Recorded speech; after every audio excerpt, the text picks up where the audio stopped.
Hey guys, this is Steve Keaton with Verbal Commitment. Hope you're doing great. Wanted to just bring you another short, free recruiting tip video to help you on your recruiting journey. It's a wild and crazy adventure, and whatever we can do to help make this journey better and maybe even help your dream of playing at the next level come true. That's what we want to do. So what I want to talk to you about today is something that's really important. So over the years, been able to sit down with young people, especially the past 2 or 3 years, to sit down with some really great high school football players and their parents, and to talk about the recruiting process. And one of the very first things that I would ask them are things like, where if you could play anywhere, where would you want to play? And more times than not, we get the typical upper crust Power 5 powerhouses, Clemson, Alabama, Ohio State, Notre Dame, those kind of schools that of course every young person that plays high school football would love to be a part of playing at one of those schools, especially on scholarship.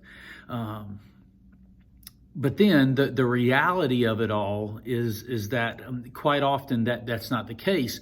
The fight inside you may be one thing, but the physical stature that you bring may be something totally different. Now, we also know that there are sometimes those freak circumstances where the atypical ends up getting in and doing really well. But again,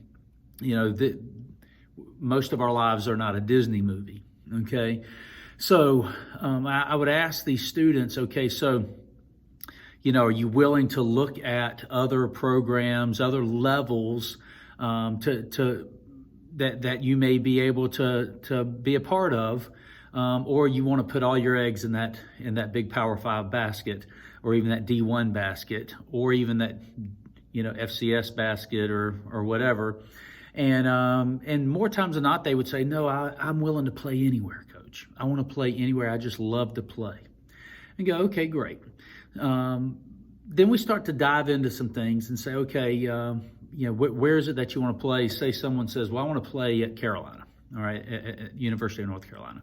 And you're a D lineman, okay? So I say, well, let's look at the University of North Carolina, and then we're going to look at schools even like, NC State, maybe Appalachian State, Duke, or whatever. And what are the typical, what does the typical offensive lineman or defensive lineman at these schools bring to the table physically? Okay, and we see things that these guys may range from 6'3" to 6'6", and they might be anywhere from 235, 40 pounds to 300 pounds, probably run like a deer, bench press a house, and all of those kind of things. And then the reality is that what we see is and again, this isn't a measure of a person's heart, but a lot of times passing the eye test to even get in the door is very important. So then we see, I try to expose people to those things, and these are things that you can do on your own. Whatever school you want to go to, where is it that do you fit their profile? All right. And if you don't, then maybe, and I'm not saying give up that dream, but don't put all your eggs in that basket.